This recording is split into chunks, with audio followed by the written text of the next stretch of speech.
What's going on, everybody? Welcome back to Wrestling Bench. That's right, it is time to do another review. It is time to talk about AEW's Revolution 2022. What a show it was. Another killer from AEW. A couple of surprises. Shane Strickland's Swerve in the house. Whose house? Swerve's house. That's right, he's coming into AEW. Another name added to the big roster list.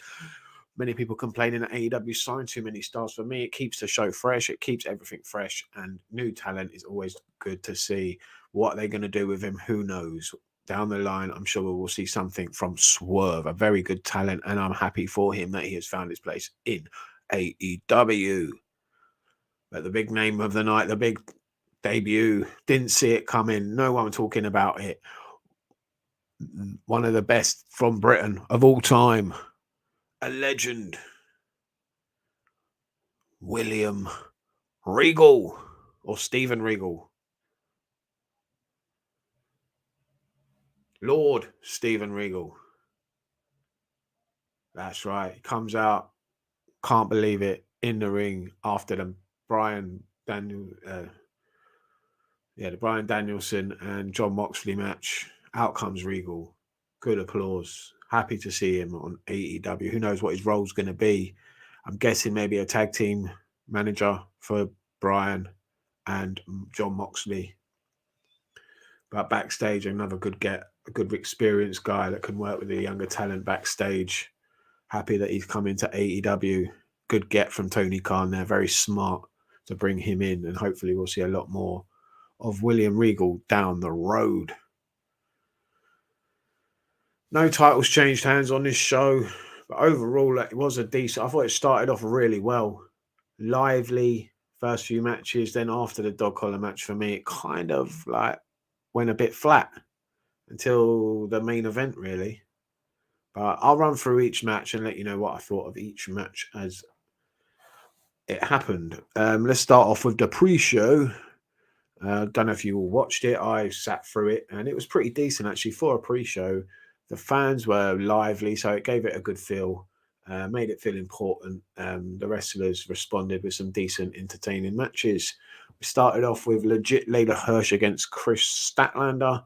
I must admit, legit Layla Hirsch. Haven't been a fan of hers. Haven't really watched much of her in-ring work, but today she impressed me. Good match. Statlander was okay as well. And yeah, I'd like to see more of legit Layla Hirsch. Gets the win, and liking her as a heel, like her work there. And in-ring stuff was really good. Yeah, see more of her, please. More, please. Can I have some more? Hang on a minute. I'm kind of like low down here. Just pull this down a little bit. There we go. Next match, Hook, send Hook. Chokes out QT Marshall. Obvious, well, who was going to come out the winner on this one, but again, a decent performance from Hook. Sky's the limit for this guy. Very, very talented young man. Yeah, I just want to see more from him. Do I want to see him in a faction with Team Taz? Not really. I wouldn't mind seeing him turning on him and saying F you and like taking on like Ricky Starks at some point. That would be pretty cool. But yeah, gets the win here against QT Marshall. Yeah, just looking really good, really, really good. House of Black against Death Triangle and Eric Redbeard's debut for AEW. He was okay, but never been a massive fan of his. For me, one of the least talented members of the Wyatt family. But he did all right for what he was doing. He was the monster in that match. Going up against Brody King was a highlight for me of the match. Those two beating the hell out of each other. Malachi was really good. Penta, very good. All very dark, very black. Like everyone wearing the same sort of colours. The only colour in the match was the orange beard of Redbeard. But he ate the pin. House of Black got the win. I'd like to see like House of Black like get a decent like run against someone, like decent story. Haven't really got what this Death Triangle thing hasn't really worked for me. To be honest with you, Pac and Penta and Redbeard look like they should be in House of Black. The way they're all dressing up. Wouldn't be surprised if they all joined together at some point. But that was the main. That was the pre-show. Decent. Okay, couple of good matches, getting you hyped for the main show, and they kick it off with an absolute banger of a match. Maybe even stole the show this first match, arguably. The crowd were hyped. Everybody wanted to see Eddie Kingston kick the shit out of Chris Jericho. Everybody's had enough of Chris Jericho sucking the life out of all the young talent.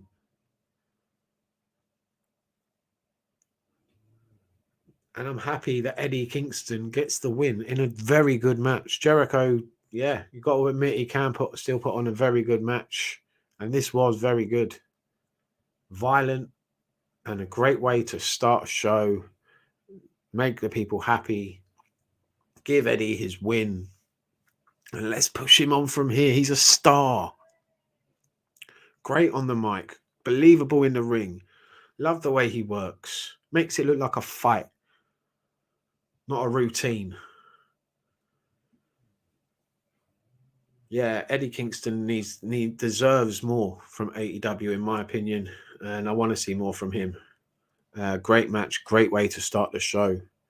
Followed on by a very, very good tag team match. And while I'm not a big fan of the Jungle Love, or Jurassic Express, whatever they're calling themselves, Jungle Boy and his pet dinosaur, Luchasaurus. My God.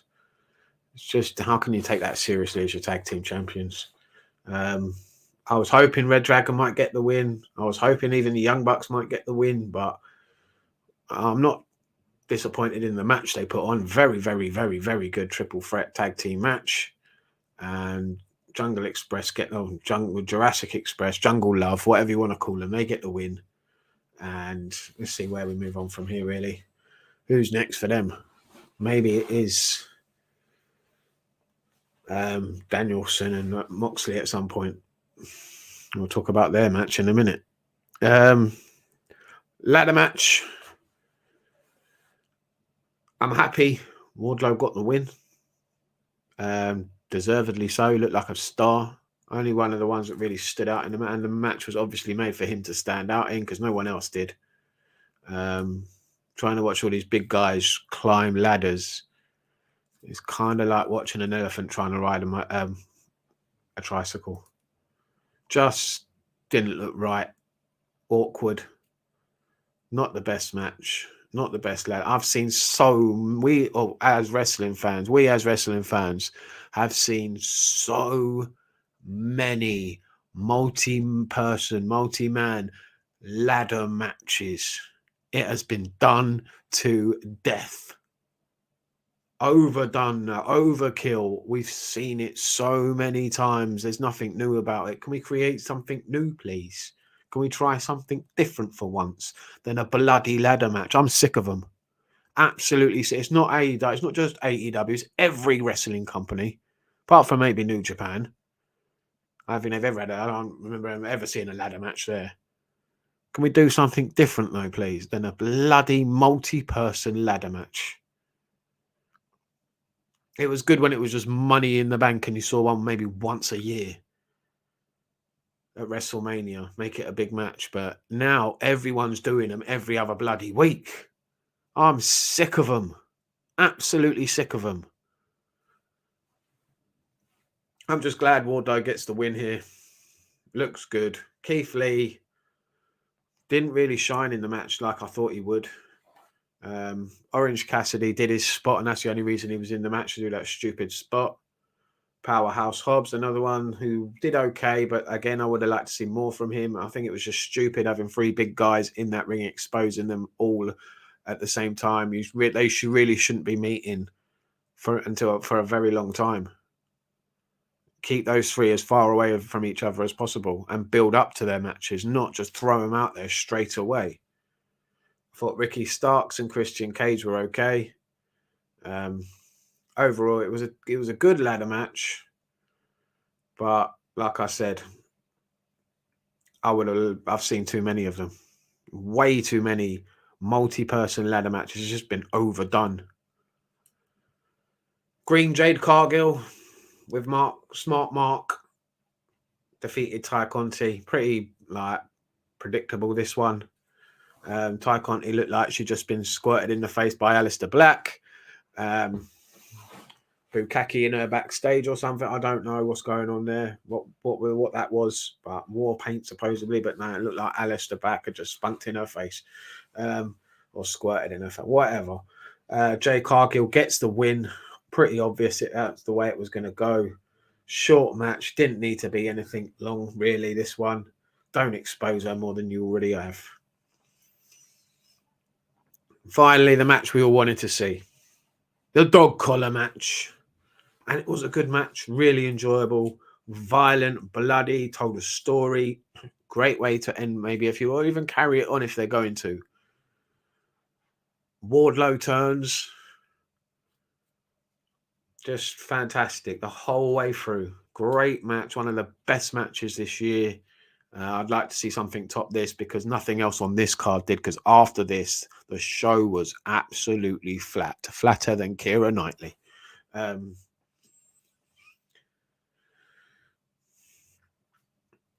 Just a great match, wasn't it? Just right up there, and nothing else could live up to this, really.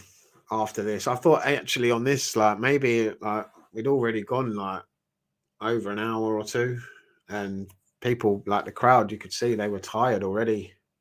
Didn't get the kind of response apart from when Wardlow turned at the end. I felt the fans were a bit quiet, a bit flat, just sitting through it. But very good match. And I felt sorry for everything that had to follow it. Maybe this should have been the main event because there was nothing else really that big that happened in this show. None of the other matches really felt as big, as important as this one did. So for me, the one thing they got wrong on this show was having anything else follow this, because nothing else could, and every other match felt flat. The fans like looked tired, looked uninterested, disinterested, not bothered, just wanted to go home. Some of them, maybe some of them actually did. Had the women's championship match, good match, enjoyed it, but felt sorry for them to follow the dog collar match. Britt Baker retains the title after loads of interference from Hater and Rebel, which hopefully means Thunder Rosa will somehow get another shot, but they don't do that in AEW. We don't get rematches. So moving on from here, who's next, basically? Britt Baker's the talent, man. She is up there. There's a few of like in AEW women that are near her level, but it's very slim pickings. Slim pickings. So maybe they should have let Thunder Rosa win the title or not. Maybe they're just keep it on her, make Britt Baker even stronger, and whoever finally does beat her is going to be over big time. Good match though, enjoyable. Just felt sorry that they had to follow the dog collar match, because I, as well as other fans, were spent from watching what we had watched previously with the other matches that were really good, and then the dog collar match. I felt the Jon Moxley Bryan Danielson match was flat as well. To be honest with you, the storyline heading into it didn't make a lot of sense. Before we fight together, we're going to bleed together, I guess. But the match was okay. Good wrestling match. You're going to get that from Danielson and Moxley. Good finish. Moxley catches Danielson off guard somehow, gets the pin in a roll-up, a reversal, and two keep ruling after the bell, and out comes Stephen or William Regal. Don't know what he's calling himself, whichever one. I'm thinking it's William Regal. Probably going to be Stephen though, because William Regal was his name in WWE. Stephen Regal was his name in WCW. So I'm guessing he'll go with Stephen Regal. I would have thought. Or Lord Regal. He call himself whatever he wants though, to be honest with you. He's the man.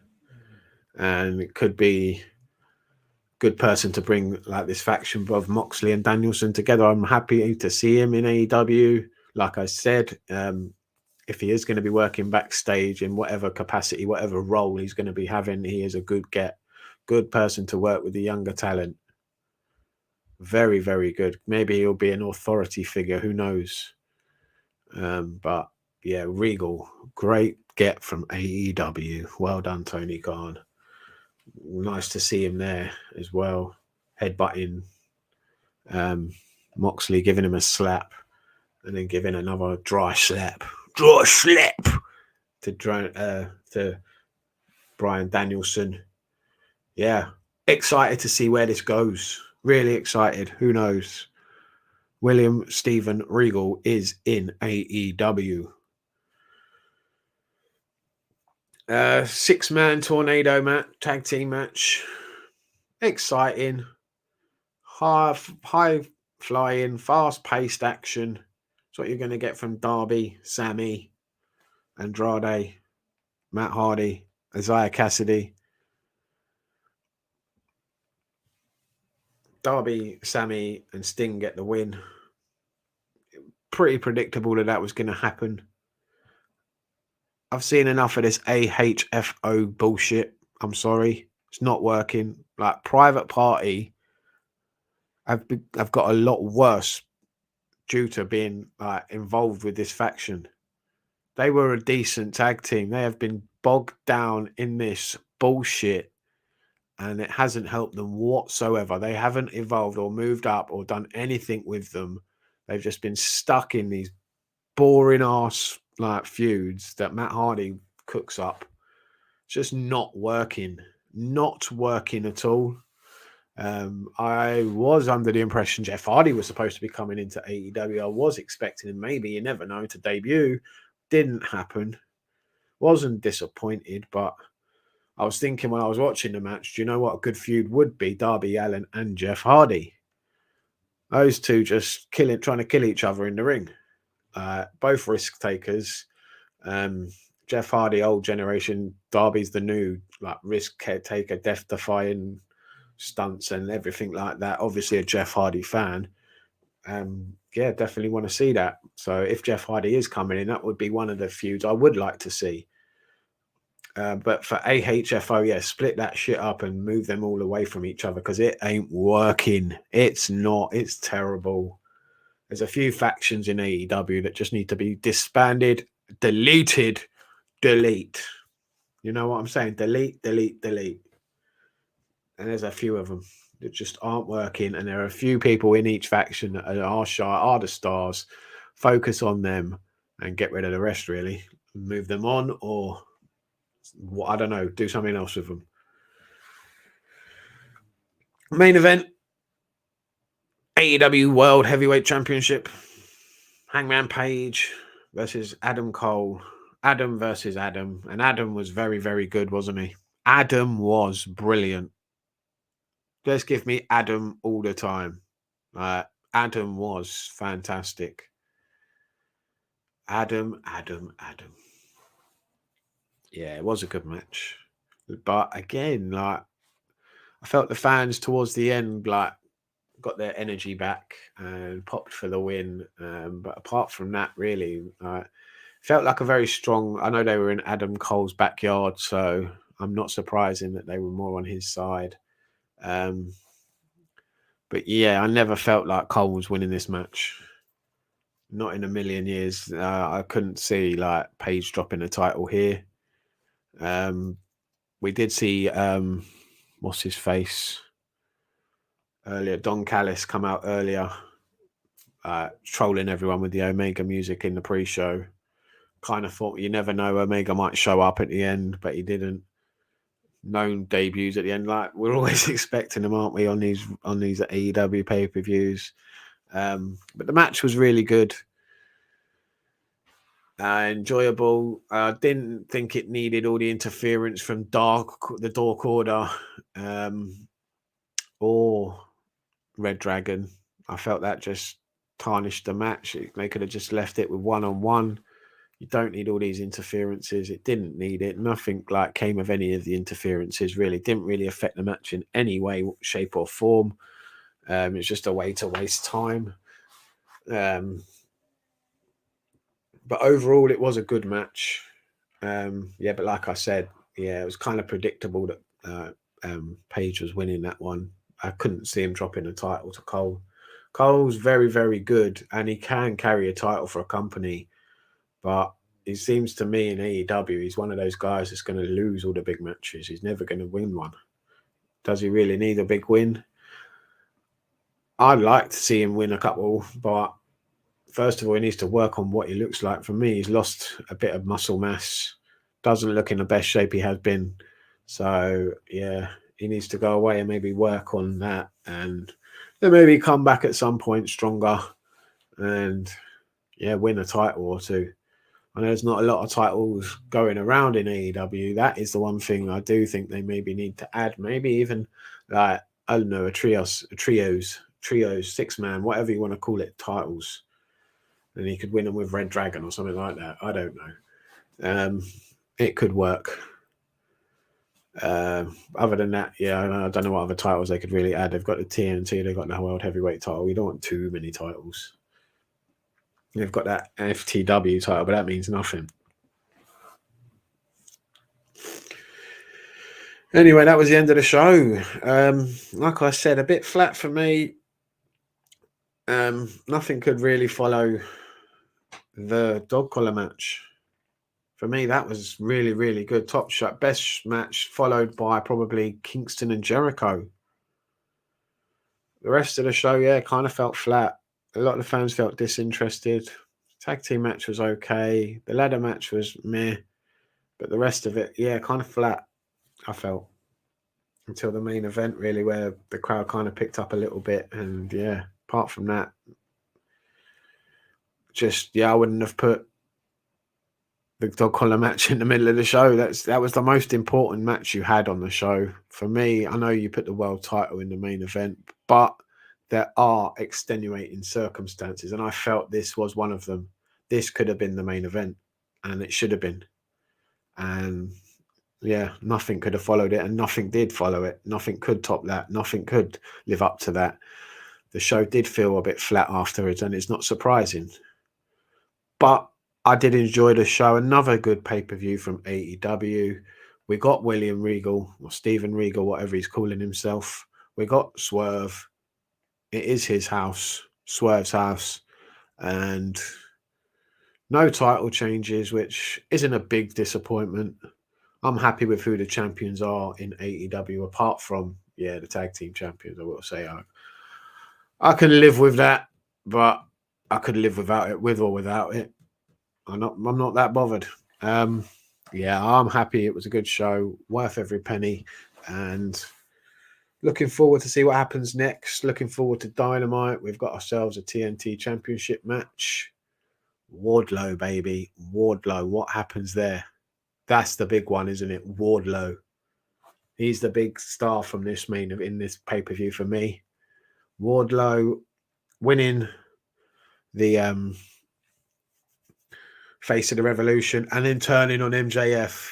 So this pay-per-view was really all surrounded around one man, and that is Wardlow. And what happens now from here? MJF ain't going to be one very happy, is he? He ain't going to be a very happy bunny come Wednesday night. I'm pretty sure he's going to want answers. I'm pretty sure he's going to cost Wardlow his title match.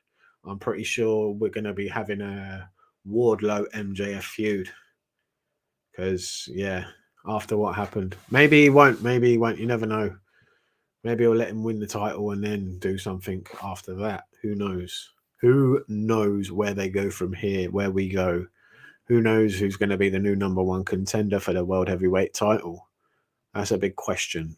Is Omega coming back? Could we see Bryan Danielson maybe get another shot? For me, Jon Moxley deserves a title shot.